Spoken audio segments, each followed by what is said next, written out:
দুনিয়াতে আসার পরে প্রত্যেকটা মানুষে এই নিয়মটা দেখেই জানতে পারে যে আমিও একদিন থাকবো না, আমার আওলাদরা থাকবে দুনিয়াতে। কাজে আমি দুনিয়াতে চিরকাল থাকবো না, একদিন মরণের মাধ্যমে এই দুনিয়ার থেকে আমার বিদায় হয়ে যেতে হবে। এই কথাটা বিশ্বাস করার জন্য ইসলাম ধর্ম মানারও দরকার হয় না, কোরআন হাদিস জানারও দরকার হয় না। দুনিয়াতে আসলে দুনিয়ার জীবনের অভিজ্ঞতার দ্বারাই প্রতিটি মানুষ এই কথাটা জানে এবং বিশ্বাস করে। কিন্তু আমার মরণের পরে আমি যাব কোথায়, সেখানে আমি কি অবস্থায় থাকব, এই প্রশ্নগুলির জবাব জানার মতো কোনো জ্ঞান, বুদ্ধি, বিবেক, বিবেচনা আল্লাহ দুনিয়ার কোনো মানুষকে দেন না। মরণের পরে আমি যাব কোথায় এবং সেখানে কি অবস্থায় থাকব, এটা জানার মতো জ্ঞান, বুদ্ধি আল্লাহ কোনো মানুষকে দান করেন। এই বিষয়টা জানাবার জন্য আল্লাহ পাক রব্বুল আলামিন দুনিয়ার মানুষকে মরণের পরে আমি যাব কোথায় এবং কি অবস্থায় থাকবো সেখানে, এই বিষয়টা জানাবার জন্য আল্লাহ দুইটা ব্যবস্থা গ্রহণ করছে। একটা হইল লক্ষাধিক নবী রাসূল পাঠাইয়া দুনিয়ার মানুষকে জানাইয়া দিছেন, আর একটা হলো শতাধিক আসমানি কিতাব নাজিল করে দুনিয়ার মানুষকে জানাইয়া দিছেন। এজন্য এক হাদিসে উল্লেখ আছে, তামুতুনা কামা তাহইয়াউনা ওয়া তুহশারুনা কামা তামুতুন। এর অর্থ হলো দুনিয়াতে যার আমল ভালো হবে মরণকালে তার মরণ ভালো হবে, পরকালে তার হাসর ভালো হবে। দুনিয়ার জীবনে যার আমল ভালো হবে না, মরণকালে তার মরণ ভালো হবে না, পরকালে তার হাসর ভালো হবে না। কাজেই একজন মানুষের মরণ কেমন হবে, তার কবরের অবস্থা কেমন হবে, হাসরের মাঠের অবস্থা কেমন হবে, এটা জ্ঞান বুদ্ধির দ্বারা জানা যায় না, একমাত্র কোরআন হাদিসের মাধ্যমে আল্লাহ দুনিয়ার মানুষকে জানাইয়া দিয়েছে। আমি যে এই দুনিয়াতে চিরকাল বাঁচতে পারবো না, একদিন আমার মরে যেতে হবে, এটা আমি দুনিয়ার জীবনের অভিজ্ঞতার দ্বারাই জানতে পারি। আমি যে দুনিয়াতে চিরকাল থাকতে পারবো না, একদিন মরতে হবে, এটা কোরআন হাদিস শিক্ষা জানতে হয় না জীবনের অভিজ্ঞতার দ্বারাই জানা যায়? অভিজ্ঞতার দ্বারাই জানা যায়। কিন্তু মরলে পরে আমি যাব কোথায়, সেখানে আমার কি অবস্থা হবে, এটা জ্ঞান বিজ্ঞানের দ্বারা জানা যায় না, এটা একমাত্র কোরআন হাদিসের দ্বারা জানতে হয়। তাই আল্লাহ পাক রব্বুল আলামিন পবিত্র কোরআনের প্রায় 2000 আয়াতে মানুষের মরণের পরবর্তী অবস্থার বিবরণ দিয়েছে। সমস্ত কোরআনে প্রায় 6500 আয়াত আছে। এর মধ্যে 500 আয়াতে আছে বিধিবিধান, হালাল হারাম, জায়েজ নাজায়েজ, করণীয় বর্জনীয়, কোন কাজ করতে আল্লাহ আদেশ করেছেন, কোন কাজ করতে আল্লাহ নিষেধ করেছেন, এইগুলির নাম হইল বিধিবিধান। ইসলামের বিধিবিধান আছে কোরআনের 500 আয়াত। তো 6500 আয়াত থেকে 500 আয়াতে যদি বিধিবিধান থাকে, মানুষে ফিসে ফেলাইয়া সামনে দাঁড়াইয়া তখন যেত না। 500 আয়াতে 6500 আয়াতের মধ্যে 500 আয়াতে যদি বিধিবিধান থাকে, আর বাকি থাকে কত আয়াত? 6500 আয়াতের মধ্যে 500 আয়াতে বিধিবিধান থাকলে আর বাকি থাকে কত? 6000। এই 6000 আয়াতের মধ্যে আল্লাহ দুনিয়ার মানুষকে 3 পদ্ধতিতে শুধু ওয়াজ নসিহত করছেন। 6000 আয়াতে শুধু ওয়াজ নসিহত আছে, আর বিধিবিধান আছে মাত্র 500 আয়াতে। বুঝা থাকলে বলেন, বিধিবিধানের আয়াত বেশি না ওয়াজের আয়াত বেশি? ওয়াজের আয়াত। বিধিবিধানের আয়াত হইল 500 আর ওয়াজের আয়াত হইল 6000। এই 6000 আয়াতের মধ্যে আল্লাহ 3 পদ্ধতিতে মানুষকে ওয়াজ করছেন। একটা পদ্ধতি হলো আল্লাহর কুদরতের বিবরণ দিয়া দুনিয়ার মানুষকে ওয়াজ করছেন। যেমন এক আয়াতে আল্লাহ বলেন, ওয়াশ-শামসু তাজরি লিমুস্তাকাররিল লাহা যালিকা তাকদীরুল আজিজিল আলীম ওয়াল কামারা কাদ্দারনাহু মানাজিলা হাত্তা আদা কাল উরজুনিল কাদিম। সূর্য প্রতিদিন পূর্ব আকাশে উদয় হয়, সারা দুনিয়ার মানুষের মাথার উপর দিয়া পশ্চিম দিকে যায়, সন্ধ্যার সময় পশ্চিম আকাশে অস্ত যায়। সূর্য প্রত্যেক দিন পূর্ব আকাশে উদয় হইয়া আমাদের মাথার উপর দিয়া পশ্চিম দিকে যায় কিনা? সন্ধ্যাবেলায় পশ্চিম আকাশে অস্ত যায়। আধুনিক বিজ্ঞানীরা বলেন এই সূর্যটা আমরা যে পৃথিবীতে বাস করি এরকম 13 লক্ষ পৃথিবীর সমান। যে পৃথিবীতে আমরা বাস করি এরকম 13 লক্ষ পৃথিবী একত্র করলে যত বড় হবে সূর্যটা তত বড় আছে। তাইলে সূর্যটা পৃথিবীর সমান না পৃথিবীর থেকে 13 লক্ষ গুণ বড়? প্রত্যেক দিন আমাদের মাথার উপর দিয়া যায়। কোনদিন পূর্ব আকাশে উদয় না হইয়া দক্ষিণ আকাশে উত্তর আকাশে উদয় হয় না। কোনদিন পশ্চিম আকাশে অস্ত না গিয়া উত্তর দিকে দক্ষিণ দিকে অস্ত যায় না। প্রতিদিন পূর্ব থেকে উদয় হয়, সারা দুনিয়ার মানুষের মাথার উপর দিয়া পশ্চিম দিকে গিয়া অস্ত যায়। এই সূর্যটারে কি উপর থেকে কোনো শিকল দিয়া বাঁধা আছে, জিঞ্জির দিয়া বাঁধা আছে? না মহাশূন্যে? মহাশূন্য। সুইটটা পড়ে না কেন তোমরার মাথার উপরে? আল্লাহ বলেন, যালিকা তাকদীরুল আজিজিল আলীম। মহাজ্ঞানে জ্ঞানী, মহাপরাক্রমশালী আল্লাহ পাক রব্বুল আলামিন নিয়ন্ত্রণ করেন, এই জন্য তোমাদের উপরে পড়ে না। শূন্যের উপর দিয়া সূর্যটা যায়, কোনো ইঞ্জিন নাই, মেশিন নাই, কোনো কিছুর মধ্যে বান্ধা নাই, শূন্যের উপর, শূন্য দিয়েই তোমার মাথার উপর দিয়া যায়, কোনোদিন তোমাদের উপর পড়ে যায় না। কেউ না ফিরানির কারণে না একজনে ফিরাইয়া রাখে, তিনি কে? এটা হইল আল্লাহর কুদরতের বিবরণ দিয়া একটা ওয়াজ করলেন দুনিয়ার মানুষকে। কাজেই তোমরা যদি এই একটা ওয়াজ যদি স্মরণ রাখো যে আমার মাথার উপর দিয়ে যে সূর্যটা যাইতেছে, আল্লাহ যদি ধইরা না রাখে কুদরতি হাতে, আমার মাথার উপর ছুটতে পারলে আমার উপায় নাই।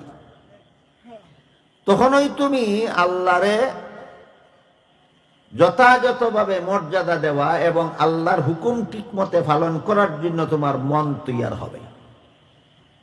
এই ধরনের ওয়াজ করছেন আল্লাহ কোরআনের 2000 আয়াতে দুনিয়ার মানুষকে শুধু আল্লাহর কুদরতের বিবরণ দিয়া, আল্লাহর শক্তির বিবরণ দিয়া, আল্লাহর নিয়ন্ত্রণের বিবরণ দিয়া। এরপরে আল্লাহ বলেন, ওয়াল কামারা কাদ্দারনাহু মানাজিলা হাত্তা আদা কাল উরজুনিল কাদিম। সূর্য যেভাবে মহাশূন্যে সাঁতার কাটে, চন্দ্র মহাশূন্যে সাঁতার কাটে। সূর্য পূর্ব দিক থেকে উদয় হইয়া পশ্চিম দিকে অস্ত যায়, চন্দ্র পূর্ব দিক থেকে উদয় হইয়া পশ্চিম আকাশে অস্ত যায়। কিন্তু লাশ-শামসু ইয়ামবাগী লাহা আন তুদরিকাল কামার। কোনদিন সূর্যের সাথে চন্দ্রের, কোনদিন চন্দ্রের সাথে সূর্যের টক্কর লাগে না, ঘর্ষণ লাগে না। একটা রাস্তা দিয়ে যদি কয়েকটা গাড়ি চলে, কয়েক বছর পরেও কি একটার সাথে আর একটার টক্কর লাগে না? একটার সাথে আর একটার ঘর্ষণ লাগে না? লাগে। যেদিন লাগে এদিন কি গাড়িতে ড্রাইভার থাকে না? ড্রাইভার থাকা সত্ত্বেও টক্কর লাগে। তাহলে এই যে মহাশূন্য দিয়া সূর্য আসা যাওয়া করে, চন্দ্র আসা যাওয়া করে, কোনোদিন টক্কর লাগে না কেন? কোনোদিন ঘর্ষণ লাগে না কেন? একজন মহা কন্ট্রোলার আছেন, নিয়ন্ত্রণকারী। আল্লাহর কুদরতি নিয়ন্ত্রণের কারণে ঘর্ষণ লাগে না, টক্কর লাগে না। কোনদিন যদি তোমাদের রাস্তার গাড়ির মতো অ্যাক্সিডেন্ট হইয়া দুর্ঘটনাবশত চন্দ্র সূর্য টক্কর লাগিয়া সূর্যটা যদি 13 লক্ষ টুকরা হইতো, তাহলে একটা টুকরা হইতো পৃথিবীটার সমান। চন্দ্র সূর্যের টক্কর লাগিয়ে যদি সূর্যটা 13 লক্ষ টুকরা হইতো, তাহলে একটা টুকরা হইতো পৃথিবীটার সমান। এই একটা টুকরা যদি শুধু পৃথিবীতে পড়তো, সারা দুনিয়ার সব মানুষ, পশু, জীব জানোয়ার, বাড়িঘর, পাহাড় পর্বত, বিল্ডিং সব চুরমার হইয়া যেত। সূর্য চন্দ্রের সাথে টক্কর লাগে না, টুকরা হয় না, ঘর্ষণ লাগে না, একটা টুকরা পৃথিবীর মানুষের মাথার উপরে পড়ে না। কেন? আল্লাহর কুদরতি নিয়ন্ত্রণের কারণে। এই সমস্ত আয়াতে আল্লাহ দুনিয়ার মানুষকে আল্লাহর কুদরতের বিবরণ দিয়া নসিহত করছেন। এইরকম নসিহত করছেন 2000 আয়াতে। আরো 2000 আয়াতে আল্লাহ দুনিয়ার মানুষকে নসিহত করছেন অতীতের ঘটনার বিবরণ দিয়া। ইবলিসের ইতিহাসের বিবরণ দিছেন আল্লাহ কুরআনে। আদম আলাইহিস সালামের ঘটনার বিবরণ দিছেন কুরআনে। নূহ আলাইহিস সালামের ঘটনার বিবরণ দিছেন, ইব্রাহিম আলাইহিস ইসলামের ঘটনার বিবরণ দিছেন, বহু নবী রসুলের ঘটনার বিবরণ দিছেন। ফেরাউনের ঘটনার বিবরণ দিছেন, নমরুদের ঘটনার বিবরণ দিছেন, কারুনের ঘটনার বিবরণ দিছেন। এরকম অনেক নবী রসুলের ঘটনার বিবরণও আল্লাহ কুরআনে দিছেন, অলি আউলিয়ার ঘটনার বিবরণও আল্লাহ কুরআনে দিছেন, অনেক বেদিন কাফিরের ঘটনার বিবরণ আল্লাহ কুরআনে দিছেন। এই বিবরণগুলি দিয়া দুনিয়ার মানুষকে আল্লাহ নসিহত করছেন, ওয়াজ করেছেন দ্বিতীয় পদ্ধতিতে। আল্লাহ দুনিয়ার মানুষকে 6000 আয়াতে 3 পদ্ধতিতে ওয়াজ করছেন। প্রথম পদ্ধতির নাম হইল আল্লাহর কুদরতের বিবরণ, দ্বিতীয় পদ্ধতির নাম হলো অতীতের ঘটনাবলীর বিবরণ। আপনারা বলেন তো কুরআনে ফেরাউনের ঘটনা আছে কিনা? মুসা আলাইহিস সালামের ঘটনা আছে কিনা? মুসা নবীর ঘটনার বিবরণই আল্লাহ কুরআনে কেন দিলেন? ফেরাউনের ঘটনার বিবরণই কেন দিলেন? দুনিয়ার মানুষকে নসিহত করার জন্য। মুসা নবী দায়িত্ব পালন করছেন, আল্লাহর পথে দাওয়াত দিছেন জীবনভর। ফেরাউন মানছে না, না মানার কারণে কি ভয়ঙ্কর শাস্তির যোগ্য হয়েছে। কিয়ামত পর্যন্ত নায়েবে নবীরাও দুনিয়ার মানুষকে আল্লাহর পথে দাওয়াত দিবেন। যারা মানবে না তাদের ফেরাউনের মতো পরিণতি ভোগ করতে হবে।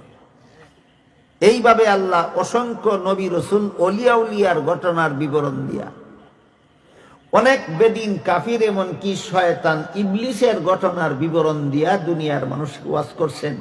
এটা হইল ওয়াজের দ্বিতীয় সিস্টেম, দ্বিতীয় পদ্ধতি। অতীতের ঘটনার বিবরণ দিয়ে আল্লাহ দুনিয়ার মানুষকে নসিহত করছে।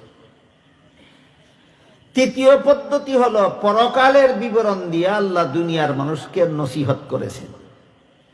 কুদরতের বিবরণ দিছেন 2000 আয়াতে, অতীতের ঘটনার বিবরণ দিছেন 2000 আয়াতে, পরকালের বিবরণ দিছেন আরো 2000 আয়াতে। এবার সর্বমোট কত আয়াত হইল? 6000। 500 আয়াতে বিধিবিধান আছে, 6000 আয়াতে আছে নসিহত, ওয়াজ। 6000 আয়াতে যদি 3 প্রকারের ওয়াজ থাকে, তাহলে গড়ে এক এক প্রকারের ওয়াজের আয়াত কতটা হয়? 2000। 2000 আয়াতে কুদরতের বিবরণ দিয়ে ওয়াজ করছেন, 2000 আয়াতে অতীতের ঘটনার বিবরণ দিয়ে ওয়াজ করছেন, আরো 2000 আয়াতে পরকালের বিবরণ দিয়ে ওয়াজ করছেন। এবার বুঝা থাকলে বলেন, কোরআনের কত আয়াতে আল্লাহ আখিরাতের বিবরণ দিয়েছেন? 2000। কোরআনের 2000 আয়াতে আল্লাহ আখিরাতের বিবরণ দিয়া দুনিয়ার মানুষকে ওয়াজ করছে। এর মধ্যে আপনারা বিজ্ঞাপনে আমার নামে দিছেন সূরা হজের প্রথম আয়াত। সূরা হজের প্রথম আয়াতের আলোচনা অস্পষ্ট এবং কঠিন। 2-3 ঘন্টা আলোচনা করলেও আপনারা পরিষ্কার একটা ধারণা নিয়ে বাড়ি যেতে পারবেন না। এই জন্য আপনারা যে আয়াত আমার নামে দিয়েছেন, এই আয়াত আমি তিলাওয়াত করছি। কোরআনে যে আয়াত আল্লাহ সর্বশেষে নাজিল করছিলেন, এই আয়াতের বিবরণ পরিষ্কার, পরিষ্কার একটা ধারণা নিয়ে বাড়িতে যাইতে পারবেন। এই জন্য আপনার দেওয়া আয়াত আমি না পড়িয়া আমি আলাদা একটা আয়াত পড়ছি, এবং যে আয়াতটা পড়ছি এই আয়াতটা শুনেন এবং আয়াতের অর্থটা শুনেন। আল্লাহ বলেন, ওয়াত্তাকু ইয়াওমান তুরজাউনা ফীহি ইলাল্লাহ, তোমরা ওই দিনের ভয় অন্তরে রাখো যেদিন তোমাদের সবাইকে আল্লাহর কাছে ফিরে যেতে হবে। বলেন তো কোন দিন সমস্ত মানুষকে একদিন আল্লাহর সামনে দাঁড়াইতে হবে জীবনের সকল কাজের হিসাব দেওয়ার জন্য? কিয়ামতের দিন।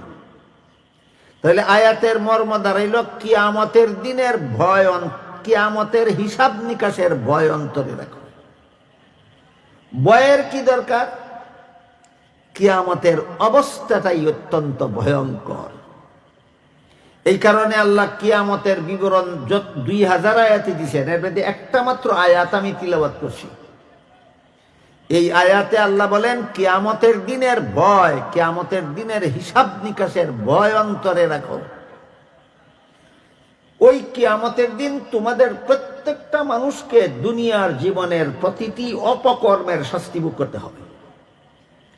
দুনিয়ার জীবনে যে যত রকমের বদ আমল করবে, খারাপ কাজ করবে, অপকর্ম করবে, সবগুলির শাস্তি কড়ায় গন্ডায় কিয়ামতের দিন ভোগ করতে হবে। তবে একটা কথা মনে রাখতে হবে আমাদের, কোনো মানুষ যদি দুনিয়ার জীবনে নেক আমল করে, নামাজ রোজা ইবাদত বন্দেগী করে, তারও কড়ায় গন্ডায় হিসাব সমঝাইয়া তার ফলাফল আল্লাহ হাশরের মাঠে দিয়ে পুরস্কারটা সমঝাইয়া দিবেন।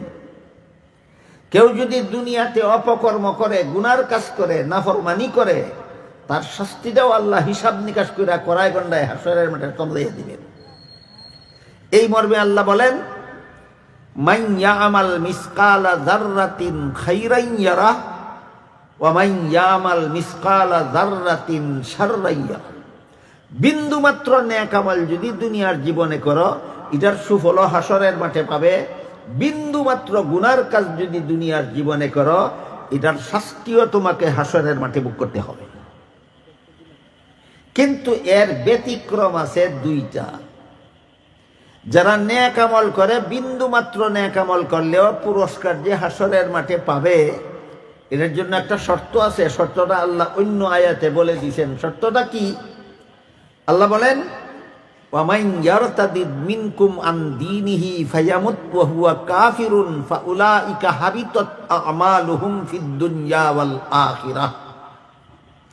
কোন নেক আমল করনেওয়ালা, নামাজ রোজা করনেওয়ালা, ইবাদত বন্দেগী করনেওয়ালা যদি মরণের আগে মুরতাদ হয়ে যায়, মরণের আগে মুরতাদ হয়ে যায়, মরণের আগে মুরতাদ হয়ে যায়, কথার মর্ম হইল আল্লাহর বিধানে অবিশ্বাসী হয়ে যায়। আল্লাহর হালাল রে আর হালাল মানে না, আল্লাহর ঘোষিত হারামকে আর হারাম মানে না, আল্লাহর বিধানে অবিশ্বাসী হয়ে যায়, তার অতীত জীবনের সমস্ত নেক আমলের পুরস্কার বাতিল হয়ে যায়।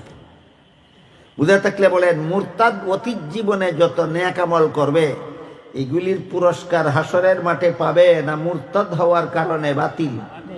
মুরতাদ হওয়ার কারণে বাতিল। ঠিক তেমনি ভাবে একজনে অতীত জীবনে যত গুনার কাজ করছে, যত রকমের অন্যায় অপরাধ করছে, যদি মরণের আগে আগে হুশ জ্ঞান থাকা অবস্থায় যথারীতি তওবা কইরা গুনাহ ছেড়ে দেয়, আল্লাহর পথে ফিরে আসে, তাহলে হাদিস শরীফে রাসূল করিম সাল্লাল্লাহু আলাইহি ওয়াসাল্লাম বলেন, আত-তাইবু মিনাজ যামবি কামাল্লা যামবালা। গুনাহগার তওবা কইরা গুনাহ ছেড়ে দিলে আল্লাহ তার আমলনামার থেকে গুনাহগুলি মুছে ফেলেন, সে আবার বেগুনাহ হয়ে যায়। কাজেই নেক আমলের পুরস্কার হাশরের মাঠে পাওয়ার জন্য শর্ত হইল মরবার আগে যদি মুরতাদ না হও, আর প্রত্যেকটা গুনার শাস্তি হাশরের মাঠে পাওয়ার জন্য শর্ত হইল মরণের আগে যদি তওবা না করে। নেককার যদি মুরতাদ হইয়া মরে, তাহলে কোনো পুরস্কার হাশরের মাঠে পাবে না। গুনাহগারে যদি তওবা কইরা মরে, তাহলে কোনো গুনার শাস্তি হাশরের মাঠে তাকে দেওয়া হবে না। এই দুইটা জরুরি কথা কি আপনাদের জানা দরকার? দরকার। নেককার মুরতাদ হইয়া মরলে হাসরের মাঠে একটা নেক আমলের পুরস্কারও পাবে না। গুনাহগার তওবা কইরা মরলে একটা গুনার শাস্তিও তাকে হাসরের মাঠে ভোগ করতে হবে না। এই দুইটা কথা মনে রাখেন। এরপরের কথা হলো আল্লাহ বলেন, মাইয়া আমাল মিসকালা যাররাতিন খাইরান ইয়ারাহ ওয়া মাইয়া আমাল মিসকালা যাররাতিন শাররান ইয়ারাহ। বিন্দু মাত্র নেক আমল যদি করে আর মুরতাদ না হয়, তাহলে সামান্য নেক আমলের পুরস্কারও হাসরের মাঠে দেওয়া হবে। আর বিন্দু মাত্র গুনার কাজও যদি করে আর তওবা না কইরা মরে, তাহলে এই সামান্য গুনার শাস্তিও তাকে হাসরের মাঠে ভোগ করতে হবে। এবার বুঝে থাকলে বলেন, সারা দুনিয়ার সমস্ত মানুষের নেক আমলের পুরস্কার এবং বদ আমলের শাস্তি কোন দিন দেওয়া হবে? কিয়ামতের দিন। কোন দিন দেওয়া হবে? কিয়ামতের দিন। এই কিয়ামতের দিনের অবস্থা কত ভয়ঙ্কর হবে, এর বিবরণ হাজার হাজার হাদিসের মধ্যে আল্লাহ রাসূল উল্লেখ করছেন। কোরআনের প্রায় 2000 আয়াতে আল্লাহ উল্লেখ করছেন কিয়ামতের দিনের অবস্থা কত ভয়ঙ্কর হবে। এর মধ্যে এক হাদিসে রাসূল করিম সাল্লাল্লাহু আলাইহি ওয়াসাল্লাম বলেন, হাসরের মাঠে যে মাটির নিচের থেকে সারা দুনিয়ার সমস্ত মানুষ জীবিত হয়ে যে হাসরের মাঠে দাঁড়াবে, উলঙ্গ অবস্থায় দাঁড়াবে। বুঝে থাকলে বলেন, মাটির নিচের থেকে আমরা জীবিত হয়ে যে হাসরের মাঠে দাঁড়াবো, কি অবস্থায়? উলঙ্গ অবস্থায়। এই কথা শোনা মাত্রই নবীর বিবি আয়েশা রাদিয়াল্লাহু আনহা, নবীর বিবিগণ সারা দুনিয়ার সমস্ত মুসলমানের মা, আল্লাহ কোরআনে বলছেন, নবীর বিবিগণ সারা দুনিয়ার সমস্ত মুসলমানের মা, অর্থাৎ নিজের গর্ভধারিণী মাকে বিয়া করা যেইভাবে হারাম, নবীর ইন্তেকালের পরে নবীর বিবিকে বিয়া করাও সারা দুনিয়ার মুসলমানদের জন্য হারাম। এই ব্যাখ্যা মতো নবীর বিবিগণ সমস্ত মুসলমানের মা।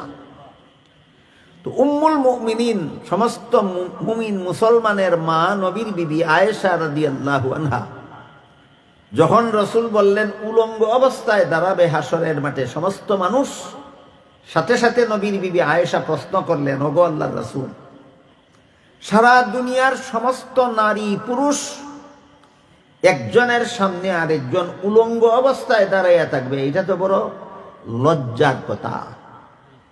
আপনারা কি মনে করেন, এই সভাটার মধ্যে সমস্ত নারী আর পুরুষ একসাথে উলঙ্গ হইয়া দাঁড়াইয়া ওয়াজ শুনলে কেমন লাগে? লজ্জার ব্যাপার। নবীর বিবি আয়েশা বলেন, সারা দুনিয়ার সমস্ত নারী পুরুষ এই হাসরের মাঠে একজনের সামনে আরেকজন উলঙ্গ অবস্থায় দাঁড়াইয়া থাকবে, এটা তো বড় লজ্জার কথা। জবাবে রাসূল বলেন, ও আয়েশা, হাসরের মাঠের অবস্থা এত ভয়ঙ্কর হবে, না জানি কার উপর কি শাস্তির হুকুম হয়, কারে না জানি আল্লাহ জাহান্নামে যাওয়ার আদেশ করে বসেন। এই ভয়ে সারা দুনিয়ার সমস্ত মানুষ আল্লাহর আযাব গজবের ভয়ে হা কইরা উপর দিকে তাকাইয়া যে দাঁড়াইবে, 50,000 বছর দাঁড়াইয়া থাকবে। এর ভিতরে 1 সেকেন্ডের জন্য কোনো সময় নিচের দিকে দৃষ্টি নেওয়ার সাহস করবে না, হা কইরা উপর দিকে দাঁড়াইয়া থাকবে 50,000 বছর। কাজী কে নারী আর কে পুরুষ, কার পরনো কাপড় আছে আর কার পরনো কাপড় নাই, এই চিন্তা করার সময় কোথায় তার? নবীর বিবি আয়েশার প্রশ্নের জবাবে নবী যেই কথাটা বললেন, কথাটা বুঝে থাকতে বলেন, হাসরের মাঠে বড় স্বাভাবিক অবস্থায় মানুষ দাঁড়াবে না, মারাত্মক ভয়ঙ্কর অবস্থায়, মারাত্মক ভয়ঙ্কর অবস্থায় হাসরের মাঠে মানুষ দাঁড়াবে। হাদিস শরীফে আল্লাহ রাসূল বলেন, 3 দল মানুষ হাসরের মাঠে 3 অবস্থায় দাঁড়াবে। এগুলি আপনাদের জানা দরকার। 3 দল মানুষ হাসরের মাঠে 3 ভাবে দাঁড়াবে। একদল বেদিন কাফির, যারা আল্লাহর বিধানে বিশ্বাসী না, আল্লাহর হালালকে হালাল বিশ্বাস করে না, আল্লাহর ঘোষিত হারামকে হারাম বিশ্বাস করে না। এই রকম বেদিন কাফির অবস্থায় যাদের মরণ হবে, হাদিস শরীফে রাসূল করিম সাল্লাল্লাহু আলাইহি ওয়াসাল্লাম বলেন, আল্লাহ হাসরের মাঠে এদের পা 2 পা উপর দিকে করে, মাথা নিচের দিকে করে চেহারার উপর দাঁড় করাবেন। এই একদল মানুষ এই অবস্থায় হাসরের মাঠে দাঁড়াবে। এরা হইল বেদিন কাফির। বুঝে থাকলে বলেন, বেদিন কাফির হাসরের মাঠে দুই পায়ের উপর দাঁড়াবে না নিজের চেহারার উপর দাঁড়াবে? পা কোন দিকে থাকবে? উপর দিকে থাকবে। মাথা থাকবে নিচের দিকে, চেহারার উপর দাঁড়াবে।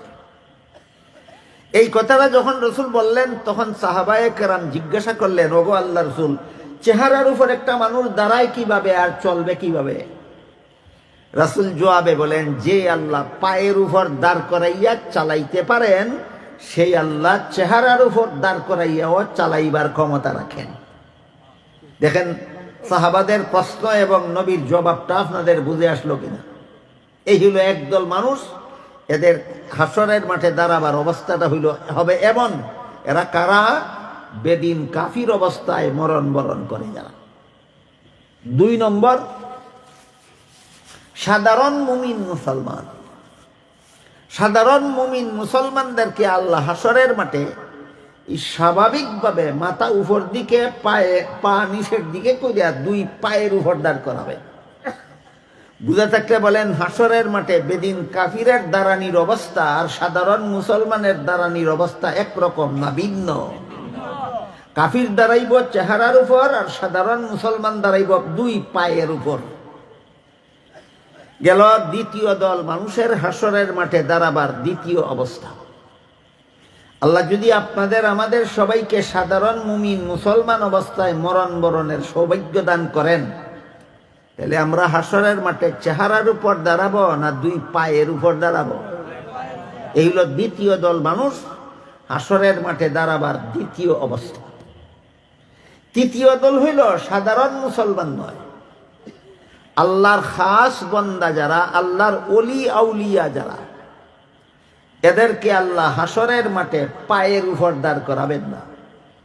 এক একজন ওলির জন্য আল্লাহ হাসরের মাঠে এক একটা বাহনের ব্যবস্থা করবেন, এক একটা সোয়ারির ব্যবস্থা করবেন। সোয়ারির পিঠে বসা আরোহিত অবস্থায় আল্লাহর খাস বন্দাদেরকে, আল্লাহর ওলিয়া উলিয়াদেরকে আল্লাহ হাসরের মাঠে দাঁড় করাবেন। তাহলে হাসরের মাঠে সব মানুষ একই অবস্থায় দাঁড়াবে না 3 দল মানুষ 3 অবস্থায় দাঁড়াবে? বেদিন কাফির দাঁড়াইব চেহারার উপর, সাধারণ মুসলমান দাঁড়াইব 2 পায়ের উপর, ওলিয়া উলিয়া দাঁড়াবেন সোয়ারির পিঠে আরোহিত অবস্থায়। সোয়ারির পিঠে আরোহিত অবস্থায় অত্যন্ত সম্মানজনকভাবে আল্লাহ ওলিয়া উলিয়াদেরকে হাসরের মাঠে দাঁড় করাবেন। কিন্তু এই 3 দল মানুষ 3 ভাবে দাঁড়াবার পরেও 50,000 বৎসর পর্যন্ত হিসাব নিকাশ শুরুই হবে না। 50,000 বৎসর দাঁড়াইয়া থাকতে হবে, হিসাব নিকাশ শুরুই হবে না। আল্লাহ এই মর্মে কোরআনে বলেন, ইয়াউমান কানা মিকদারুহু 50 আলফা সানা। হাসরের মাঠে সমস্ত মানুষ হিসাব নিকাশ শুরু হওয়ার আগ পর্যন্ত কতদিন দাঁড়াইয়া থাকতে হবে? 50,000 বছর।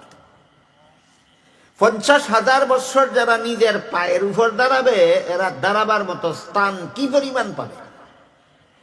তাফসীরের কিতাবে লেখা আছে, একটা মানুষ 2 পায়ে দাঁড়াইলে তার 2 পায়ের নিচে যে পরিমাণ মাটি পড়ে, 2 পায়ে দাঁড়াইলে 2 পায়ের তালুর নিচে যে পরিমাণ মাটি পড়ে, এর বেশি জায়গাই পাইবে না হাসরের মাঠে দাঁড়াবার। বুঝে থাকতে বলেন তো, হাসরের মাঠে এক একজন মানুষ দাঁড়াবার জন্য কি পরিমাণ জায়গা পাইব? 2 পায়ের তালুর নিচে যে পরিমাণ মাটি পড়ে, এর বেশি জায়গাই পাইবে না হাসরের মাঠে দাঁড়াইবে।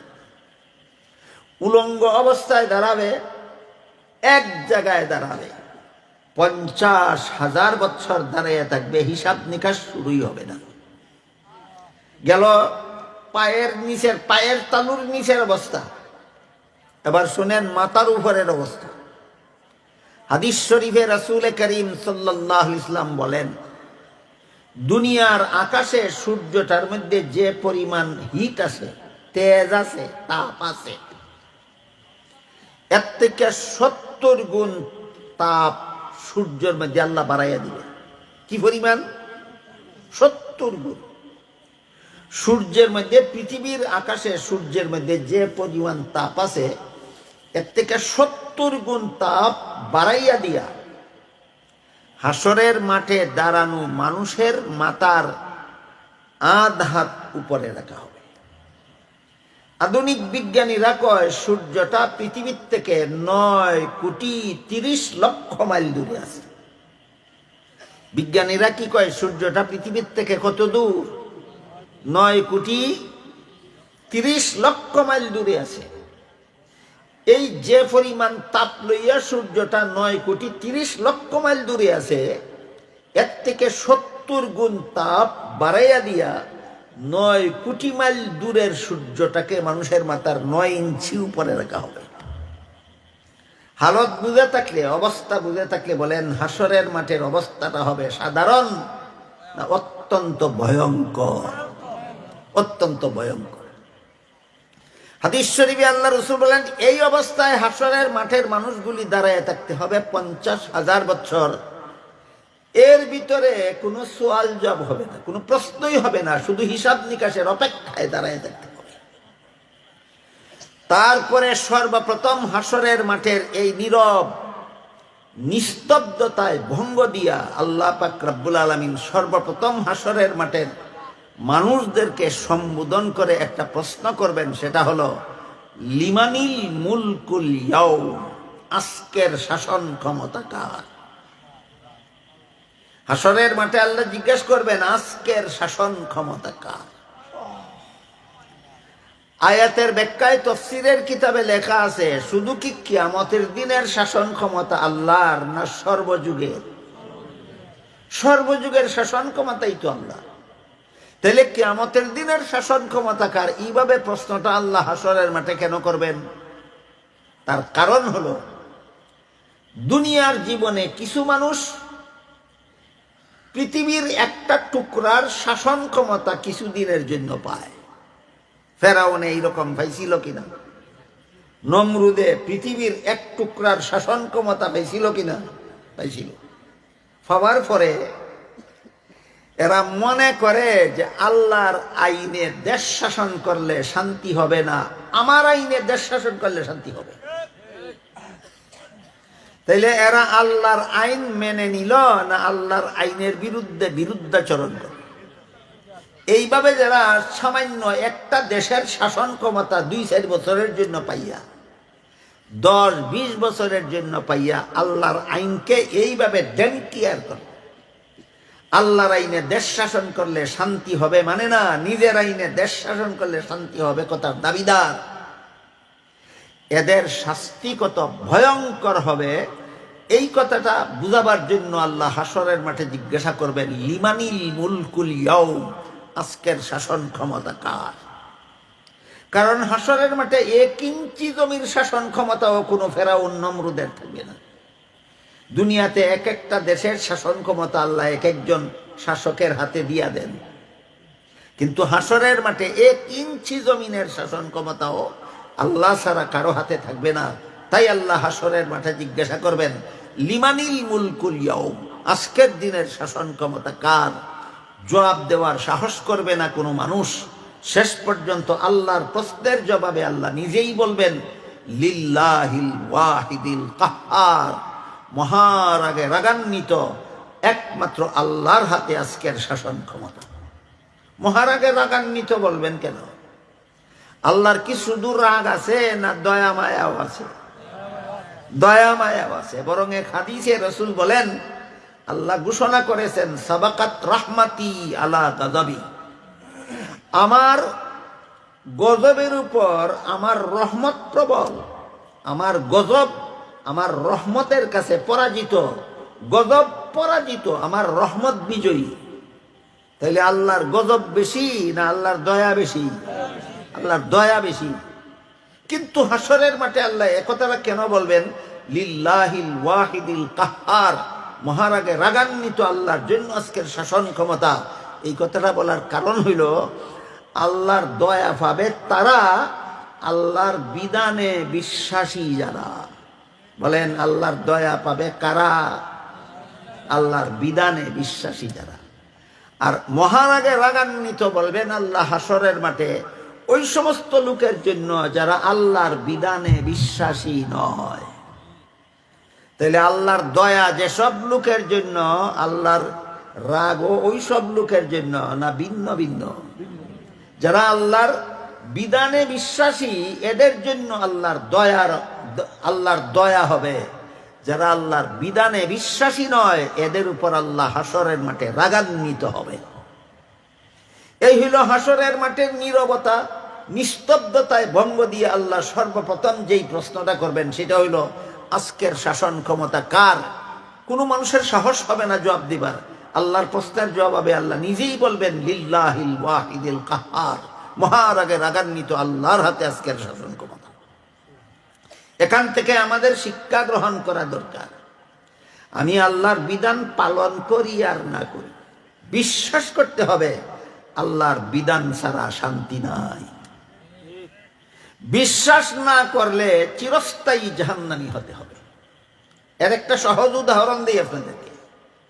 আল্লাহ কোরআনের এক আয়াতে বলেছেন, ইন্নাস সালাতা কানাত আলাল মুমিনিনা কিতাবাম মাওকুতা, নিশ্চয়ই নির্ধারিত সময়ে নামাজ পড়া আল্লাহর বিধান মতো মুমিনদের জন্য ফরজ। রাসূল হাদিস শরীফে বলে দিয়েছেন, এই সময়গুলি হইল 5 বেলার নামাজ, ফজরের নামাজ, জোহরের নামাজ, আসরের নামাজ, মাগরিবের নামাজ, এশার নামাজ মুমিনদের জন্য ফরজ। এটা আল্লাহর একটা বিধান। কেউ যদি বলে আমি এই বিধানে বিশ্বাসী নই, তাহলে আল্লাহর বিধানে অবিশ্বাসী। হাসরের মাঠে চেহারার উপর দাঁড়াতে হবে। এদের কি আল্লাহ হাসরের মাঠে বলবেন, আল্লাহ তোমার জন্য মহারাগে রাগান্বিত? এদের জন্যই আল্লাহ চিরস্থায়ী জাহান্নাম তৈরি করে রেখেছেন। আর যদি বলে আমি বিশ্বাস করি দৈনিক 5 বেলার নামাজ আল্লাহর বিধান মতো ফরজ, কিন্তু আমি পড়ি না, এটা আমার অপরাধ। এমন অপরাধী আসেনি বাংলাদেশে? আমি 5 বেলার নামাজ পড়ি না, এটা আমার অপরাধ, কিন্তু আল্লাহর বিধান এটা ফরজ, আমি বিশ্বাস করি। বলেন বিশ্বাস করে না, না আমল করে না? বিশ্বাস না করলে চিরস্থায়ী জাহান্নামী হবে, কাফির গণ্য হবে। আর বিশ্বাস করার পরে যদি আমল করে না, পালন করে না, তাহলে কাফির গণ্য হবে না, চেহারার উপর দাঁড়াতে হবে না, চিরকালের জন্য জাহান্নামে যেতে হবে না। নামাজ না পড়ার গুনার শাস্তি ভোগ করার পরে আল্লাহ তাকে মুক্তি দিয়া দিবেন। তাহলে আল্লাহর বিধান বিশ্বাস না করা আর পালন না করা এক কথা না? আকাশ পাতাল ব্যবধান, আকাশ পাতাল ব্যবধান। 5 বেলার নামাজের কথা বললাম। রমজানের রোজা আল্লাহ কোরআনে বলেছেন, শাহরু রমাদান আল্লাযী উনজিলা ফীহিল কুরআন হুদাল লিন-নাসি ওয়া বায়্যিনাতিম মিনাল হুদা ওয়াল ফুরকান ফামান শাহিদা মিনকুমুশ শাহরা ফালইয়াসুমহু। রমজান মাসে রোজা রাখা তোমাদের জন্য ফরজ করা হইল। একটা লোকে বলে রমজান মাসে রোজা ফরজ, আমি বিশ্বাস করি না। ইমানদার না বেঈমান? হাসরের মাঠে পায়ের উপর দাঁড়াবে না চেহারার উপর দাঁড়াবে? কিছুদিনের জন্য জাহান্নামে যাবে না চিরকালের জন্য? কেন? এ বেঈমান, আল্লাহর বিধান বিশ্বাস করে না, যে সে বেঈমান। আর একদল মুসলমান রমজান মাসে রোজা রাখা আল্লাহর বিধানে ফরজ বিশ্বাস করে, কিন্তু রাখে না, লুকাইয়া লুকাইয়া দিনের বেলায় হোটেলে পর্দা লটকাইয়া ভাত খায়। আসেনি এমন মুসলমান বাংলাদেশে? এই কারণে নিজে আল্লাহর দরবারে গুনাহগার মনে করে, অপরাধী মনে করে। তার বেঈমান অবস্থায় মরণ হবে না, হাসরের মাঠে চেহারার উপর দাঁড়াতে হবে না, চিরকালের জন্য জাহান্নামে যেতে হবে না। শুধু রোজা না রাখার শাস্তিটা জাহান্নামে গিয়া ভোগ করবে। শাস্তির মেয়াদ শেষ হইলে পরে আল্লাহ তাকে মুক্ত করে দিবেন। আল্লাহর বিধান বিশ্বাস না করা আর পালন না করার বেশ কম আসেনি? বেশ কম আছে। যেমন ভাবে 5 বেলার নামাজের বেলায় একই কথা, রমজান মাসের রোজার বেলায় একই কথা, ঠিক তেমনি ভাবে দেশ শাসনের বেলায়ও একই কথা। দুনিয়াতে আল্লাহ যে সমস্ত সরকারকে যে সমস্ত দেশের শাসন ক্ষমতা দান করেন, এরা যদি বিশ্বাস করে আল্লাহর বিধান ছাড়া শান্তির কোনো বিধান নাই, কিন্তু আল্লাহর বিধানে দেশ শাসন করে না, তাইলে এরা বেঈমান অবস্থায় মরবে না, হাসরের মাঠে চেহারার উপর দাঁড়াবে না, চিরকালের জন্য জাহান্নামে যাবে না। শুধু আল্লাহর বিধান মতো দেশ শাসন না করার শাস্তিটা ভোগ করতে হবে। বুঝাইতে পারতেছি আপনাদেরকে? যারা বিশ্বাস করে যে দেশ শাসনের বেলায় আল্লাহর বিধান ছাড়া শান্তি নাই, কিন্তু আমি আল্লাহর বিধানে দেশ শাসন করি না, এটা আমার অপরাধ, এটা আমার অপরাধ যদি স্বীকার করে আর মেনে নেয় যে আল্লাহর বিধান ছাড়া দেশ শাসনে শান্তি নাই, তাহলে বেঈমান অবস্থায় মরণ হবে না ইমানদার অবস্থায় মরণ হবে? হাসরের মাঠে চেহারার উপর দাঁড়াবে না পায়ের উপরই দাঁড়াবে? চিরকালের জন্য জাহান্নামে যাবে না শুধু পাপের শাস্তি ভোগ করার জন্য? এই হলো এক অবস্থা। আর কেউ যদি বলে দেশ শাসনের বেলায় আমি আল্লাহর বিধানে বিশ্বাসী নই, তাহলে 5 বেলার ফরজ নামাজের বিধান অবিশ্বাস করলে যেই রকমের বেঈমান, রমজান মাসের রোজা, ফরজ রোজা অবিশ্বাস করলে যেই ধরনের বেঈমান, আল্লাহর বিধানে দেশ শাসন ছাড়া শান্তি নাই এই কথা যারা বিশ্বাস করে না, সেই রকমের বেঈমান। বেঈমান অবস্থায় মরণ হবে, হাসরের মাঠে চেহারার উপর দাঁড়াতে হবে, চিরকালের জন্য জাহান্নামে যেতে হবে। যে সরকার বিশ্বাস করে আল্লাহর বিধান ছাড়া শান্তি নাই, আমি মানব রচিত বিধানে দেশ শাসন করি আমার স্বার্থের কারণে, এরকম সরকার আসেনি দুনিয়াতে? আমার মনে হয় বর্তমান দুনিয়ার 50টারও বেশি মুসলমান দেশে এইরকম সরকার হই, বিশ্বাস করে আল্লাহর বিধান ছাড়া শান্তি নাই, কিন্তু আমি আল্লাহর বিধানে দেশ শাসন করি না, আমার দলীয় স্বার্থের কারণে, আমার দুনিয়ার স্বার্থের কারণে আমি আল্লাহর বিধানে দেশ শাসন করি না। এদের শাস্তিটা পরকালে কতটুকু শাস্তি হবে, যার পরিমাণ হাদিস শরীফে রাসূল করিম সাল্লাল্লাহু আলাইহি ওয়াসাল্লাম বলে দিয়েছেন। রাসূল বলেন, আলা কুল্লুকুম রাঈন ওয়া কুল্লুকুম মাসউলুন আন রাইয়াতিহি ফাল আমিরুল্লাযী আলান নাসি রাঈন ফাহুয়া মাসউলুন আনহুম। যে সরকার দেশের শাসন ক্ষমতা পাইল, এই সরকার সমস্ত দেশবাসীকে আল্লাহর বিধান মতে পরিচালনা করা তার উপর ফরজ। যেই মুসলমান সরকার দেশের শাসন ক্ষমতা পাইয়াও দেশবাসীকে আল্লাহর বিধান মতে পরিচালনা করে না, এই সরকারের দেশের যত চুরে যত চুরি করবে, যত ডাকাত যত ডাকাতি করবে, যত জিনাকার যত জিনা করবে, যত খুনি যত খুন করবে, যত সন্ত্রাসী যত সন্ত্রাস করবে, যত সুদখুর যত সুদ খাবে, যত ঘুষখুর যত ঘুষ খাবে, যত মদখুর যত মদ খাইবে, যত গাঞ্জাখুর যত গাঞ্জা খাইবে, যত দুর্নীতিবাদ যত দুর্নীতি করবে, যত জালিয়াতিকারী যত জালিয়াতি করবে, সবগুলি কর্মে লিপ্ত মানুষে যেই পরিমাণ শাস্তি ভোগ করবে পরকালে, একা সরকারকে সেই পরিমাণ শাস্তি ভোগ করতে হবে পরকালে। এই জন্য আমি বলে থাকি, দেশের গদি দখল কইরা লওয়া দিল্লির লাড্ডু না, কিন্না গিল্লা লাইলেই খালাস না। এটা বাইরিতে খবর আছে না? খবর আছে, খবর আছে। তুমি যদি মুসলমান সরকার হইয়া থাকো আর আল্লাহর আইনে দেশ শাসন করো না, তোমার দেশে যতলা মুসলমান বেনামাজি জীবন যাপন করবে, সবগুলির যেই শাস্তি একা তোমাকে ভোগ করতে হবে, সেই পরিমাণ শাস্তি। তোমার দেশে যতগুলি জিনাকার জিনা করবে আল্লাহর আইনে দেশ শাসন না করার কারণে, সবগুলি জিনাকারের যেই পরিমাণ শাস্তি তোমার মতো সরকারকে পরকালে ভোগ করতে হবে, সেই পরিমাণ শাস্তি। আমি আপনাদেরকে বুঝাইতে চাইছিলাম যে আল্লাহর আইনে বিশ্বাস না করা আর বিশ্বাস করার পরে পালন না করা সমান না, আকাশ পাতাল ব্যবধান, আকাশ পাতাল ব্যবধান। তো আল্লাহর আইনে যারা বিশ্বাসী, আল্লাহর বিধানে যারা বিশ্বাসী, এরা যদি পালনও করে তাহলে জাহান্নামের শাস্তি ভোগ করার আগেই জান্নাতে যাবে। আল্লাহর বিধানে যারা বিশ্বাসী, এরা যদি বিধান পালনও করে তাহলে জাহান্নামের শাস্তি ভোগ করার পরে জান্নাতে যাবে, না আগেই জান্নাতে যাবে। আর আল্লাহর বিধানে বিশ্বাসী কিন্তু পালন করে না, এরা আগেই জান্নাতে যাবে না জাহান্নামে গিয়া আগে গুনার শাস্তি ভোগ করতে হবে? আমি আপনাদের কাছে জানতে চাই, আপনারা আগে ভাগে জান্নাতে যেতে চান না আগে জাহান্নামে গিয়া পাপের শাস্তি ভোগ করার পরে যেতে চান? আগে ভাগে যাইতে হইলে শুধু আল্লাহর বিধানে বিশ্বাসী থাকলেই হবে না পালনও করতে হবে? এই কথাটা বোঝাবার জন্যই সারা দেশের যত ওয়াজ মাহফিল হয়, সমস্ত ওয়াজ মাহফিল, সমস্ত তফসিরুল কুরআন মাহফিল, সমস্ত ইসলামী সম্মেলনের একটা মাত্র উদ্দেশ্য সমস্ত মুসলমানকে এই কথা বুঝাইয়া দেওয়া যে জাহান্নামের শাস্তি ভোগ করার আগে যদি জান্নাতে যেতে চাও, শুধু আল্লাহর বিধানে বিশ্বাসী হলে হবে না, আল্লাহর বিধান পালন করতে করতে দুনিয়ার থেকে বিদায় হও। কথাটা বুঝাইছি না? বুঝাইছে না? এই হইল সারা দেশে যত ওয়াজ মাহফিল হয়, যত ইসলামী সম্মেলন হয়, যত তাফসীরুল কোরআন সম্মেলন হয়, সবগুলির একটা মাত্র উদ্দেশ্য মুসলমানদেরকে এই কথা বুঝাইয়া দেওয়া, যদি জাহান্নামের আগুনে ছুঁইবার আগে যদি বেহেশতে যেতে চাও, তা আল্লাহর বিধানে শুধু বিশ্বাস করলে হবে না, পালন করতে করতে মরতে হবে। কেমনে মরতে হবে? আল্লাহর বিধান পালন করতে করতে মরতে হবে। এই জন্য আল্লাহ হাসরের মাঠের ভয়ঙ্কর অবস্থার বিবরণ দিয়েছেন কোরআনের 2000 আয়াতে। রাসূল করিম সাল্লাল্লাহু আলাইহি ওয়াসাল্লাম হাসরের মাঠের ভয়ঙ্কর অবস্থার বিবরণ দিয়েছেন লক্ষাধিক হাদিসে, লাখ লাখ হাদিসের মধ্যে আল্লাহ রাসূল হাসরের মাঠের ভয়ঙ্কর অবস্থার বিবরণ দিয়েছেন।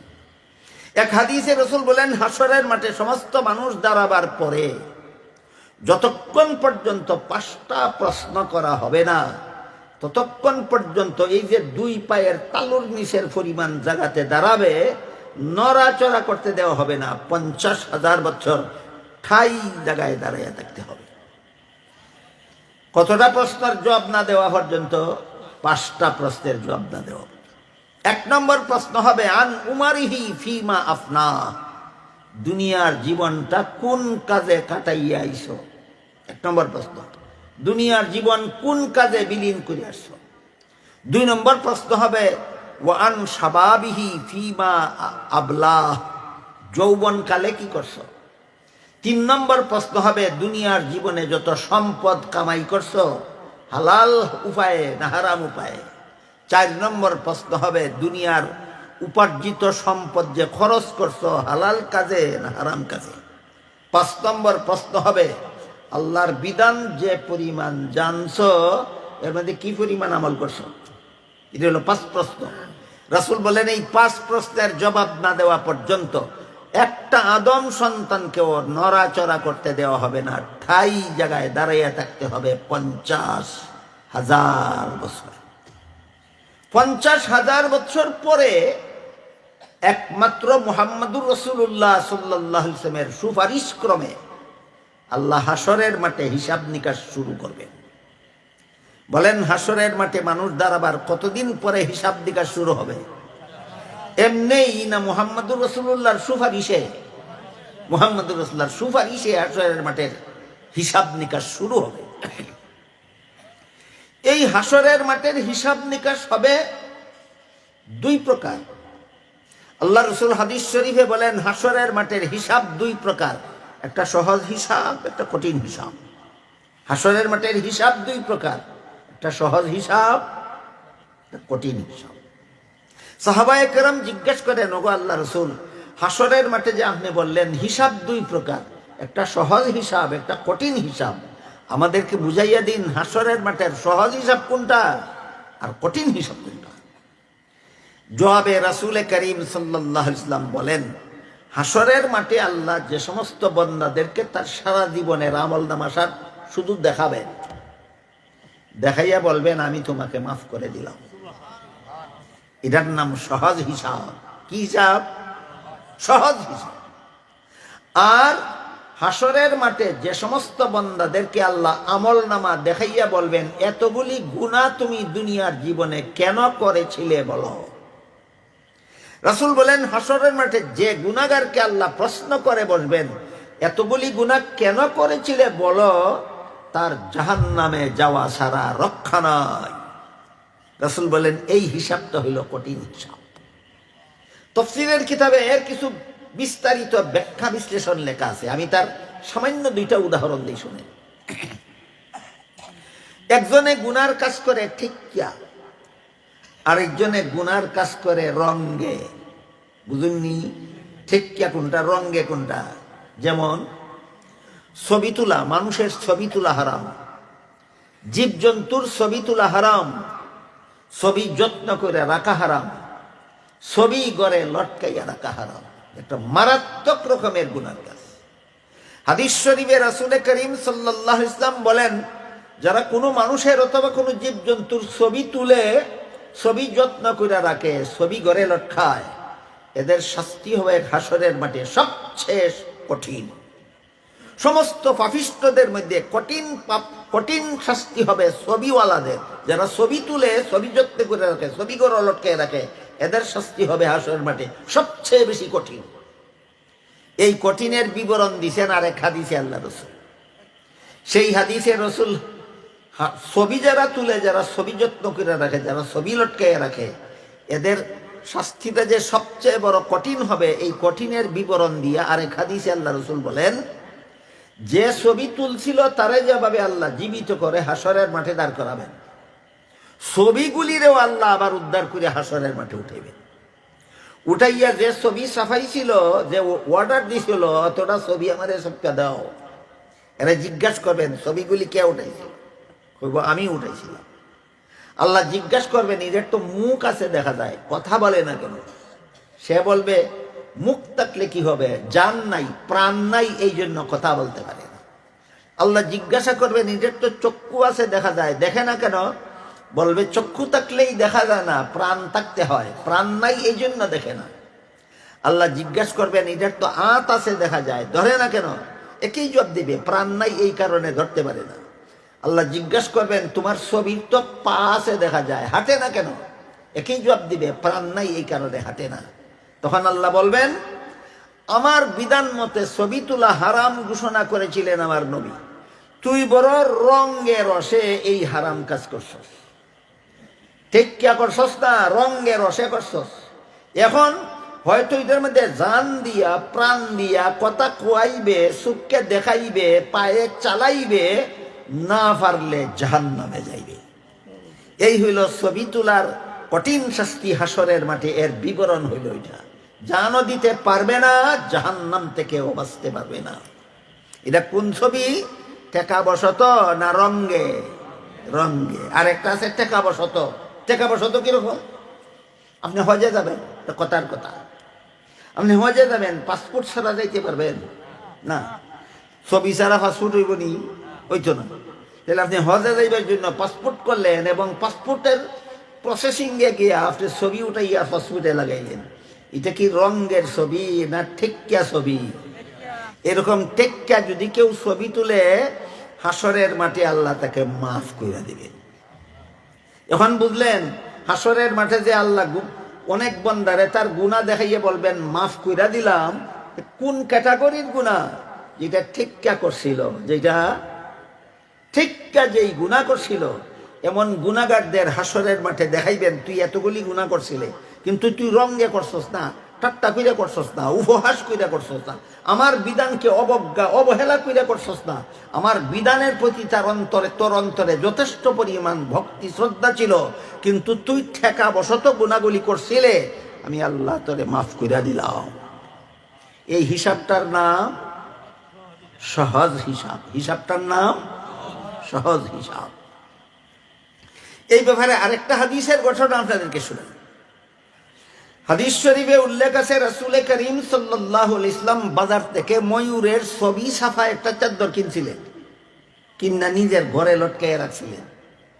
পরের দিন জিবরিল ফেরেশতা নবীর কাছে ওহী নিয়ে আসলেন। অন্য দিনের মতো নবীর কাছে না গিয়া, ঘরে না গিয়া, ফেরেশতা নবীর ঘরের বাইরে দাঁড়াইয়া রইলেন। নবী জিজ্ঞেস করেন, ও জিবরিল, যতদিন ওহী নিয়ে আসো, ঘরের ভিতরে আমার কাছে আসো, আজকে বাইরে দাঁড়াইয়া রইছো কেন? জিবরিল বলেন, আজকে যে ওহী লইয়া আইছি, এই ওহী আমারে আপনার ঘরে ঢুকতে দেয় না। নবী জিজ্ঞেস করেন, আজকে কি ওহী লইয়া আইছো? জিবরিল বলে, আজকে ওহী লইয়া আইছি, আজকের থেকে কিয়ামত পর্যন্ত যার ঘরে কোনো মানুষের ছবি লটকানো থাকবে, অথবা কোনো জীবজন্তুর ছবি লটকানো থাকবে, তার ঘরের ভিতরে যে কোনো রহমতের ফেরেশতা প্রবেশ করা নিষেধ।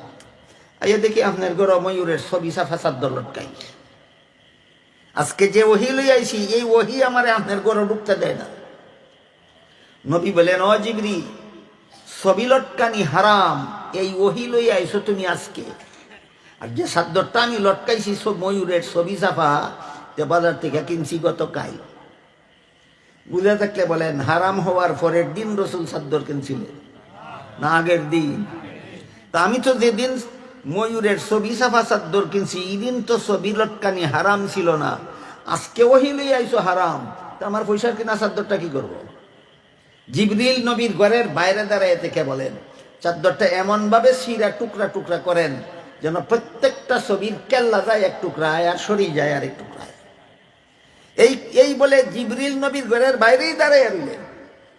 জিবরিলের কথা মতো নবী পয়সার কিনা চাদরটা এমন ভাবে সিরা টুকরা টুকরা করলেন যে প্রত্যেকটা ছবির কেল্লা গেল এক টুকরায় আর শরীর গেল আরেক টুকরায়। তারপর জিবরিল ফিরিস্তা নবীর ঘরে ঢুকিয়া বললেন, আজকের থেকে কিয়ামত পর্যন্ত আপনার যে কোনো উম্মতের ঘরে কোনো মানুষের ছবি অথবা কোনো জীবজন্তুর ছবি লটকানো থাকবে, তাদের ঘরে কিয়ামত পর্যন্ত কোনো রহমতের ফিরিস্তা প্রবেশ করবে না। কাজে আমি ছবি তোলার সময় মনের সাথে হিসাব নিকাশ শেষ কইরা ছবিটা তুলতে হবে, যে আমার ছবিটা কি আল্লাহ হাসরের মাঠে দেখাইয়া যা তোরে মাফ করে দিলাম পর্যায়ের ছবি, না এই হারাম কাজ কেন করছিলে প্রশ্ন করার মতো ছবি। আমি কি বিষয়টা আপনাদেরকে বুঝাইতে পারলাম? রঙ্গে রসে যদি মানুষের ছবি তুলে, রঙ্গে রসে যদি জীবজন্তুর ছবি তুলে, রঙ্গে রসে যদি ছবি যত্ন করে রাখে, ছবি লটকাইয়া রাখে, আল্লাহ দেখাইয়া কইবেন মাফ করে দিলাম, না জিজ্ঞাসা করবেন এই জঘন্য কাজ কেন করছিলি বল। বুঝলেন কিনা? তো সাহাবায়ে কেরাম জিজ্ঞেস করলেন, ওগো আল্লাহ রসুল, হাসরের মাঠের সহজ হিসাব কোনটা আর কঠিন হিসাব কোনটা, আমাদের একটু বুঝাইয়া দেন। রসুল বললেন, যেই গুনার তালিকা দেখাইয়া বলবেন আল্লাহ তোরে মাফ করে দিলাম, রঙ্গের গুণা না ঠেকা বসত গুণা? ঠেকা বসত গুণা দেখাইয়া বলবেন তুই এতগুলি গুণা করছিলে কিন্তু ঠেক্কা করছিলে এই কারণে মাফ করে দিলাম। আল্লাহ রসুল বলেন তার হিসাবটা হবে সহজ হিসাব। কি হিসাব? সহজ হিসাব। কিন্তু যারা গুনাহ করছে আল্লাহর বিধানকে অবহেলা করে, অবজ্ঞা করে, আল্লাহর বিধানকে ড্যাম কেয়ার করে যারা গুনার কাজ করে, আল্লাহ এদেরকে হাসরের মাঠে জিজ্ঞাসা করবেন এই হারাম কাজগুলি কেন করেছিলে বল। রাসূল বলেন এইভাবে হাসরের মাঠে যেসব গুনাহগারদেরকে আল্লাহ জিজ্ঞাসা করবেন গুনাহগুলি কেন করেছিলে বল, তাদের জাহান্নামে যাওয়া ছাড়া রক্ষা নাই। এই হিসাবটার নাম হইল কঠিন হিসাব। আমার কথাগুলি যদি আপনারা বুঝে থাকেন তাহলে বলুন তো, আমরা দৈনন্দিন জীবনে যত গুনাহ করে তা কি সহজ হিসাবের আওতায় পড়ে না কঠিন হিসাবের আওতায় পড়ে? যত মুসলমান 5 বেলা নামাজ পড়ে না, প্রত্যেক বেলা ওই ঠেক্কা নামাজ পড়ে না, না প্রত্যেক বেলাই অবহেলা কইরা নামাজ পড়ে না, তাহলে আমার এই গুনাহটা এই সহজ হিসাবের আওতায় পড়বে না কঠিন হিসাবের আওতায় পড়বে? এই হিসাবগুলি বোঝার জন্য ওয়াজের দরকার। এই হিসাবগুলি বোঝার জন্য সর্বস্তরের মুসলমানের হক্কানি উলামায়ে কেরামের মুখ থেকে কুরআন হাদিসের বিবরণ শোনা দরকার, বোঝা দরকার, যে আমি যে নামাজটা কাজা করলাম দেখি ঠেক্কা করলাম না অবহেলা কইরা করলাম। ঠেক্কা কইরা থাকলে তো আমার সহজ হিসাবের আওতায় পড়বে, আর অবহেলা কইরা যদি নামাজটা কাজা কইরা থাকি এটা তো আমার কঠিন হিসাবের আওতায় পড়বে।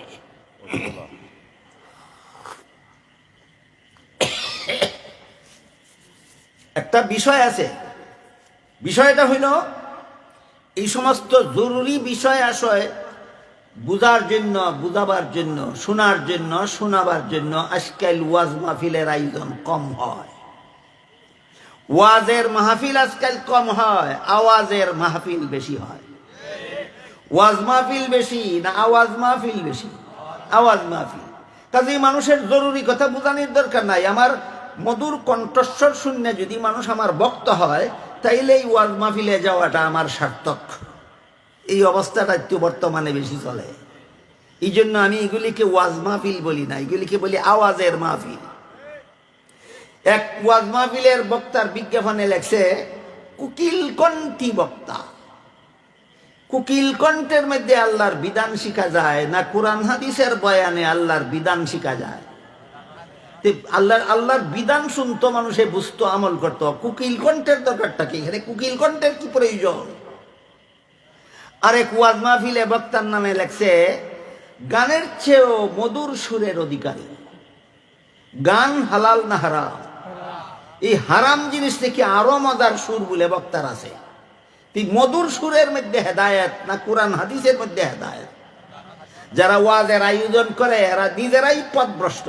যারা ওয়াজের আয়োজন করে এরাই জানে না যে ওয়াজের আয়োজনটা করলাম মানুষকে আল্লাহর বিধান শিখাবার জন্য, না কুকিল কণ্ঠীদের মধুর সুর শোনাইয়া মানুষকে ভক্ত বানাবার জন্য। ওয়াজ আয়োজনকারী কমিটিরা নিজেরাই পথভ্রষ্ট। এরা ভালো বক্তা দাওয়াত করবে কোত্থেকে? আর এই সমস্ত কুকিল কণ্ঠীর বক্তার কথা শুনি না দেশের মানুষের হেদায়েত হবে কোথা থেকে? কাজেই এই সমাজে ওয়াজ মাহফিলের সংখ্যা খুব কম, আওয়াজ মাহফিলের সংখ্যাই বেশি। যাদের হিসাব কঠিন হবে, আপনাদের ভালো করে বোঝা দরকার, আমি প্রত্যেক দিন যত গুনাহ করি এটা কি সহজ হিসাবের আওতায় পড়ে না কঠিন হিসাবের আওতায় পড়ে? এটার মাপকাঠি হইল আমি গুনাহটা কি রঙ্গে রসে করলাম নাকি ঠিককা করলাম, এইটা হইল মাপকাঠি। আমি একটা গুনাহ যদি ঠিককা কইরা থাকি, ছবি তোলা হারাম ছিল কিন্তু পাসপোর্টে না লাগাইলে আমার বিদেশ যাওয়া হয় না, ঠিককা ছবি তুলছি, এটা সহজ হিসাবের আওতায় পড়বে। কোনো টাকা নাই, কোনো প্রয়োজন ছাড়া, কোনো ঠেকা ছাড়া, শুধু আমার মনটায় চাইছে ছবি তুললাম, এটা কঠিন হিসাবের আওতায় পড়বে। এই বিষয়গুলি সর্বস্তরের মুসলমানের জানা দরকার, বোঝা দরকার যে আমি প্রত্যেক দিন যত গুনাহ করে চলেছি এগুলি সহজ হিসাবের আওতায় পড়ে না কঠিন হিসাবের আওতায় পড়ে। মুফাসসিরিনে কেরাম তাফসীরের কিতাবে লিখেছেন যাদের হিসাব কঠিন হবে, কাদের আল্লাহ যাদেরকে জিজ্ঞেস করবেন গুনাহগুলি কেন করেছিলে বলো, তাদের জাহান্নামে যাওয়া ছাড়া রক্ষা নাই, এদের হিসাব হইল কঠিন। এদেরকে আল্লাহ সর্বমোট 3 বার জিজ্ঞাসা করবেন গুনাহ কেন করেছিলে বল। প্রথম যখন জিজ্ঞাসা করবেন এই পাপিষ্টের দল রঙ্গে রসে গুনাহ করছিলে কেন বল, তখন কইব আমরা আইতা করছি না। আল্লাহ জিজ্ঞাসা করবেন গুনাহ কেন করছিলে বল, হ্যাঁ কইব গুনাহ করছি না। আল্লাহ জিজ্ঞাসা করবে সুদ কেন খাইছিলে, কইব খাইছি না। আল্লাহ যখন কইবেন ঘুষ কেন খাইছিলে, কইব খাইছি না। আল্লাহ যখন জিজ্ঞাসা করবেন মদ খাইছিলে কেন বল, কইব আমি মদ খাইছি না। আল্লাহ জিজ্ঞাসা করবেন গাঞ্জা খাইছিলে কেন, কইব আমি গাঞ্জা খাইছি না। সত্য বলবে না মিথ্যা বলবে? মিথ্যা বলবে। আপনারা একটা কথা মনে রাখেন, আল্লাহর সামনে দাঁড়াইয়া যারা মিথ্যা বলবে এরা দুনিয়াতে আপনাদের সাথে কি বলবে? হ্যাঁ, এইটা বোঝা দরকার। যে সমস্ত পাপিষ্ঠরা হাসরের মাঠে স্বয়ং আল্লাহ পাক রব্বুল আলামিনের সাথে মিথ্যা কথা বলবে, এরা দুনিয়াতে এর বাপের সাথেও সত্য কথা কইতো না। যখন পাপিষ্ঠরা অস্বীকার করবে যে আমি এই সমস্ত গুনাহ করছি না, তখন আল্লাহ হাসরের মাঠে সমস্ত জগৎবাসীর সামনে 3 ভাবে প্রমাণ করবেন করছস। হে কইব করছি না। আল্লাহ কত ভাবে প্রমাণ করবেন? 3 ভাবে প্রমাণ করবেন। এই 3টা পদ্ধতির বিবরণ দেই শুনেন। একটা পদ্ধতি হইল আল্লাহ বলেন ইয়াউমা ইযিন তুহাদ্দিসু আখবারাহা বিআন্না রাব্বাকা আওহা লাহা। জমিনকে আল্লাহ আদেশ করবেন, এই জমিন তোর কোন অংশের মধ্যে পাপিষ্ঠ কোন দিন কোন গুনাহ করছে জমিনে কইয়া দিব। একটা পদ্ধতি পাপিষ্ঠদের পাপ হাসরের মাঠে প্রমাণ করার একটা পদ্ধতি জমিনের সাক্ষী। একটা পদ্ধতি কি? জমিনের সাক্ষী। 2 নম্বর পদ্ধতি তার শরীরের অঙ্গ প্রত্যঙ্গের সাক্ষী। এই মর্মে আল্লাহ কোরআনে বলেন আল ইয়াউমা নাখতিমু আলা আফওয়াহিহিম ওয়া তুকাল্লিমুনা আইদিহিম ওয়া তাশহাদু আরজুলুহুম বিমা কানু ইয়াকসিবুন। আল্লাহ বলেন পাপিষ্ঠরা যখন অস্বীকার যাবে গুনাহ করছে না, তখন তার মুখের মধ্যে আমি মোহর মেরে দেব, বুবা বানাইয়া দিব, আর কথা বলতে পারবে না। তখন হাতরে জিজ্ঞেস করবো তোর দ্বারা কোন গুনাহ করাইছিলি বল, হাতে হাতের গুনার কথা বলে দিবে। চক্ষুকে জিজ্ঞেস করবো তোর দ্বারা কোন গুনাহ করাইছিল বল, চোখে চোখের গুনার কথা বলে দিবে। কানকে জিজ্ঞেস করবো তোর দ্বারা কোন গুনাহ করাইছিল বল, কানে কানের গুনার কথা বলে দিবে। শরীরের অঙ্গ প্রত্যঙ্গের সাক্ষীর দ্বারা আল্লাহ হাসরের মাঠে প্রমাণ করবেন তুই গুনাহ করছস। কত নম্বর পদ্ধতি গেল? 2 নম্বর। 3 নম্বর পদ্ধতি হলো আল্লাহ পাক রব্বুল আলামিন প্রত্যেকটা মানুষের 2 কান্দে 2 জন ফেরেশতা বসায় রাখছেন। ডান কান্দের ফেরেশতা যত নেক আমল করে লিখে রাখে, বাম কান্দের ফেরেশতা যত গুনাহ করে লিখে রাখে। শুনছেন না? আরো কোনদিন যখন কইব গুনাহ করছি না, তখন বাম কান্দের ফেরেশতার সারা জীবনের লেখা তালিকা তার সামনে পেশ করা হবে। তালিকাটা নেওয়ার জন্য ডান হাত বাড়াবে, আল্লাহর পক্ষ থেকে ফেরেশতারা তার ডাইন হাতটারে গারের সাথে বাঁধা দিব, আর ডাইন হাত বাড়াইতে পারবে না। এরপরে বাম হাতটা তার বুক ছিদ্র করিয়া বুকে দিয়া ঢুকাইয়া পেট ছিদ্র করিয়া পিছন দিক দিয়া বাইর করিয়া বাম হাতে দেওয়া হবে বাম কান্দের ফেরেশতার লেখা সারা জীবনের আমলনামা। এখন বাম হাত ফিট ছিদ্র করিয়া পিছন দিক দিয়া বাইর করিয়া বাম হাতে আমলনামা দিবে। এই আমলনামাটা দেখবে কেমনে?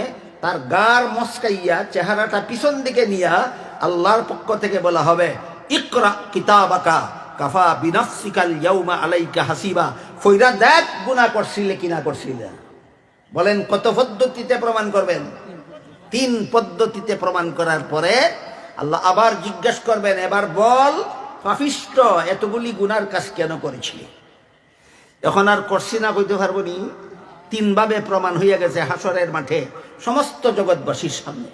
এখন গাড়ি মুড়ি কইরা আর একটা জবাব বের করব, কইব আল্লাহ এই যে তুমি প্রমাণ করছো এতগুলি গুনাহ আমি দুনিয়ার জীবনে করছি, আসলে ওইগুলি আমি নিজের ইচ্ছায় করছি না, আমারে অমুকে হমুকে তমুকে করাইছে।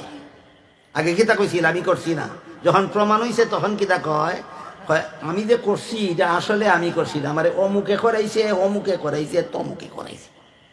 ই অমুক হমুক তমুকের বিবরণ অনেক লম্বা, সারা রাইতেও শেষ করা যাবে না। এর মধ্যে একটা বিবরণ হইল, এক পর্যায়ে কইব শয়তান নাই আমার এই সব গুনাহ করাইছে। তো আমি যে করছি না এটা ঠিক আছে। দেখেন চাফাবাজ কারে কয়? আল্লাহর সাথে চাফাবাজি কয়। আমি যে কইছি আমি করছি না আমার কথা ঠিক আছে, এই যে গুনাহ তুমি প্রমাণ করছো এটা আমার শয়তানে করাইছে, আমি করছি না।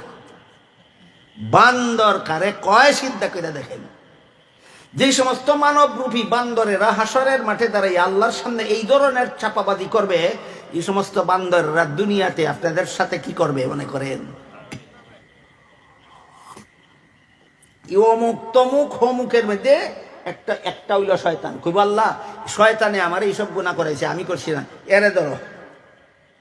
তখন আল্লাহ শয়তানদের সামনে জিজ্ঞাসা করবেন, এই শয়তান তুই আমার বান্দারে গুনাহ করাইছিলে কেন? শয়তানে কইব আল্লাহ আমি তোমার বান্দারে গুনাহ করাইছি কিনা করাইছি না আমি একটু পরে কই, দয়া কইরা তোমার পাপিষ্ঠ বান্দাটারে জিগাও দুনিয়াতে আমারে দেখছিল নি কোনোদিন?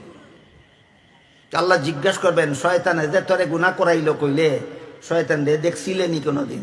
কইব না আমি এরে দেখছি না। এখন শয়তান আল্লাহরে কইব এই পাপিষ্ঠটারে জিগাও আমারে কোনোদিন দেখলোই না, তা আমি এর গুনাহটা কেমনে করাইলাম? তো আল্লাহ জিজ্ঞাসা করবেন তুই নিজে কইছস তুই শয়তান দেখছস না, তে শয়তান তো তোর কাছে আইসিই না, তে হ্যাঁ কেমনে তোরে গুনাহ করাইলো? তখন কইব আল্লাহ এ দেখা দিছে না, আমার সামনে আইছে না, দূরের থেকে কুমন্ত্রণা আমার মনের মধ্যে ঢেলে দিছে। এই যে আসল কথা, শয়তানের দূরের থেকে মানুষের মনের মধ্যে কুমন্ত্রণা ঢেলে দেয়। আমার অন্তরেও ঢালে, আপনাদের অন্তরেও ঢালে। আমার অন্তরে যখন ঢালে আমি টের পাই, আপনাদের অন্তরে যখন ঢালে আপনারা টের পাবেন। আমি শুধু আলামতটা বলে দিই। ফজরের আজানের আওয়াজে ঘুম ভাঙলো, কিন্তু মনের মধ্যে তখন জাগে আর একটু ঘুমাইয়াও নামাজ পড়া যাইব, লাগেনি? এইটাই শয়তানের দূরের থেকে মনের মধ্যে ঢেলে দেয়। এই সময় যদি আবার ঘুমায় তে শয়তানে তার খেদমত করে যাতে সূর্য ওঠার আগে আর ঘুম না ভাঙে। তাহলে শয়তান দেখা দিয়া তার নামাজ কাজা করাইছে না, মনের মধ্যে কুমন্ত্রণা ঢাইলা দিয়া, কুমন্ত্রণা ঢাইলা। এই ভবিষ্যৎ আল্লাহ আমারে দেখা দিছে না, দূরের থেকে আমার মনের মধ্যে কুমন্ত্রণা ঢাইলা দিছে, এই কারণে আমি গুনাহ করছি। তখন শয়তানে কইব ও আল্লাহ তোমার এই পাপিষ্ঠটাই আজকে হাসরের মাঠে দাঁড়াইয়া কয় আমি তার মনের মধ্যে কুমন্ত্রণা দিছি। তুমি আমারে যেদিন এর বাপ দাদা 14 গোষ্ঠীর বাপ আদমের সাথে যখন দুনিয়াতে পাঠাইছো, সেই দিন আমি নিজে তোমার কাছে খুঁজে গেছি একটা মানুষকে কুমন্ত্রণা না দিয়া ছাড়বো না। এ আজকে কি দেখো একটু আগেই কইছি কুমন্ত্রণা দিব না। হে আমার কুমন্ত্রণা লইল কেন এটা জিজ্ঞাসা করো। আমি যে দিব এটা তো আগেই কইছি আমি দিবই, তাই আমি কেন কুমন্ত্রণা দিলাম এটার লাগে আমার শাস্তি আমি বুক করবো, কিন্তু আমার কুমন্ত্রণা সে গ্রহণ করলো কেন এটা জিজ্ঞাসা করো। বলেন যে সাফাবাজি করলো শয়তানের উপর নিজের গুনার দায়িত্ব চাপাইবার জন্য পারবে হাসরের মাঠে? পারবে না হাসরের মাঠে যাবে। এই গেল অমুকে করাইছে তমুকে করাইছে এক বিবরণ। আরেক বিবরণ হলো আল্লাহ পাক রব্বুল আলামিন বলেন রব্বানা আতানা সাদাতানা ওয়া কুবারানা ফাআদাল্লুনাস সাবিলা রব্বানা আতিহিম যিফাইনি মিনাল আযাবি ওয়াল আনহুম লানান কাবীরা। হে আল্লাহ আমি যে দল করতাম, দলের নেতা আর নেত্রী এই সমস্ত হারাম কাজের আদেশ করছে, এরার আদেশ মানতে গিয়ে আমি গুনাহ করছি। যার লাগে আমি দায়ী না, যে নেতায় নেত্রী হারাম কাজ করার কথা কইছে ইতারে দিলে জাহান্নামে দাও, আমার ছেড়ে দাও। অমুক তমুক হমুকের 2 নম্বর ব্যাখ্যা। অথচ হাদিস শরীফে আল্লাহ রাসূল বলেন লা তাআতা লি মাখলুকিন ফি মাসিয়াতিল খালিক। যার হুকুম মানলে আল্লাহর হুকুম লঙ্ঘন হয়, সে নেতা হোক আর নেত্রী হোক, তার হুকুম মানা হারাম। যার হুকুম মানলে আল্লাহর হুকুম লঙ্ঘন হয়, তার হুকুম মানা হারাম। তোর নেতা আর নেত্রী সুদ ঘুষের হুকুম কেন দিল? এই জন্য তোর নেতা নেত্রী জাহান্নামে যাইব, তুই মানলে কেন? এই জন্য তুইও জাহান্নামে যা। কাজে নেতা নেত্রীর উপর দুশ্চাপাইয়া ও হাসরের মাঠে রক্ষা পাবে না। এইভাবে যত জনের উপর নিজের পাপের দায়িত্ব অর্পণ করতে চাইবে, দায়িত্ব যার গারে চাপাইতে যাইবে, শেষ পর্যন্ত জেরা কইরা হাসরের মাঠে পারবে না। তাই আল্লাহ অবশেষে তার সকল প্রকার চাপাবাজি বন্ধ হওয়ার পরে আল্লাহ তৃতীয়বারের মতো জিজ্ঞাসা করবেন, এবার বল গুনাহ কেন করেছিলে? আর কোনো জবাব দিতে পারবে না। ফইলা কইছিল করছি না, আল্লাহ তিনভাবে প্রমাণ করবেন। তারপরে কইব আমারে অমুকে হমুকে তমুকে করাইছে, আল্লাহ সবগুলি নাকচ করে দিবেন। তারপরে জিজ্ঞাসা করবেন এখন কেন গুনাহ করছিলে? এরপরে আর কোনো জবাব দিতে পারবে না। তখন আল্লাহ ফিরিস্তাদেরকে বলবেন, খুযুহু ফাগুল্লুহু সুম্মাল জাহিমা সাল্লুহু সুম্মা ফি সিলসিলাতিন যারউহা সাবউনা জিরাআন ফাসলুকুহু। হে ফিরিস্তার দল, পাপিষ্ঠটারে ধরো, হাতের মধ্যে লোহার বেড়ি লাগাও, গলার মধ্যে লোহার বেড়ি লাগাও, পায়ের মধ্যে লোহার বেড়ি লাগাও, 70 হাত লম্বা জিঞ্জির দিয়া শরীরটারে বাইন্দা জাহান্নামের আগুনে লটকাইয়া জ্বালাও। এই হইল কঠিন হিসাবের বিবরণ। বলেন আপনারা হাসরের মাঠে আপনাদের হিসাব সহজ হতে চান না কঠিন? সহজ চাইলে রঙ্গে রসে গুনাহ করলে হবে না, ঠেকা বশত গুনাহ করলে আল্লাহ সহজ করবেন। রঙ্গে রসে গুনাহ করলে উপায় নাই। রসুল বলেন জাহান্নামে যাওয়া ছাড়া রক্ষা নাই। এই কারণে যদি জাহান্নামের শাস্তির থেকে আমাদের হাসরের বিচারে রেহাই পাইতে হয়, তাইলে আমরা রঙ্গে রসে যেন কোনোদিন গুনাহ না করি। অতীত জীবনে যদি এমন কোনো গুনাহ কইরা থাকি যে কোনো ঠেকা ছিল না, মনের স্বাদে আমি গুনাহ করছি, মনের শখে গুনাহ করছি, এমন যদি হইয়া থাকে, একমাত্র ব্যবস্থা হইল মরণের আগে আগে তওবা করো, আল্লাহর কাছে অনুনয় বিনয় করে কান্দাকাটি করি, আল্লাহর সাথে অনুতপ্ত হই, আল্লাহর সাথে ওয়াদায় আবদ্ধ হও। আল্লাহ অপরাধ করছি, জীবনে আর এমন অপরাধ করব না। আল্লাহ পাক রব্বুল আলামিন, রসুল করিম সাল্লাল্লাহু আলাইহি ওয়াসাল্লাম বলেন, আল্লাহ তোমার সারা জীবনের সব গুনাহ মাফ করিয়া আল্লাহ আবার তোমাকে বেগুনা বানাইয়া দিবে। এবার বোঝা থাকলে বলেন, আমরা যারা কঠিন হিসাব হওয়ার মতো গুনাহ করছি, এই গুনার শাস্তি থেকে রেহাই পাওয়ার একটা পথ আছে। ঠিক তা তওবা কইরা ছেড়ে দিতে হবে, তওবা কইরা ছেড়ে দিতে হবে, আল্লাহর সাথে ওয়াদা করতে হবে, জীবনে এমন গুনাহ আর করতাম না, যেই গুনাহ আমি ঠিকঠাক করছি না, যেই গুনাহ আমি মনের শখে করছি, সাধে করছি, এমন গুনাহ আর করব না। আল্লাহর সাথে পাক্কা ওয়াদা করব, আল্লাহ আমার জীবনের গুনাহ মাফ করে দিবেন। আল্লাহ আপনাদের আমাদের সবাইকে হাসরের মাঠের কঠিন হিসাব থেকে বাঁচার জন্য সকল গুনাহ থেকে যথারীতি তওবা করার তৌফিক দান করুন। সবাই বলুন আমিন। সুবহান রাব্বিকা রাব্বিল ইজ্জাতি আম্মা ইয়াসিফুনা ওয়া সালামুন আলাল মুরসালিন ওয়ালহামদুলিল্লাহি রাব্বিল আলামিন।